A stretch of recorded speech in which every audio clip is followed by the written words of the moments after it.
Fix and repair everything. When selling your home, every detail is important. Don't let anything catch your buyer's eye to make them say, "This isn't right."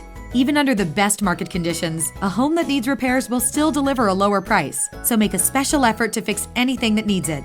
You can start with simple things. Make sure all the cabinet and door handles, knobs, and hinges are securely attached. A loose cabinet or door handle can be enough to turn off a buyer. Next, go through each room and replace every burned out or low wattage bulb. You're trying to sell your home, and buyers love bright, airy rooms. So use only the brightest, highest wattage bulb recommended for its fixture. Finally, go through each room and look for anything that needs repair. Are there water stains on the ceiling? Fix it. Cracks in the tile or missing caulk around the bathtub? Caulk it.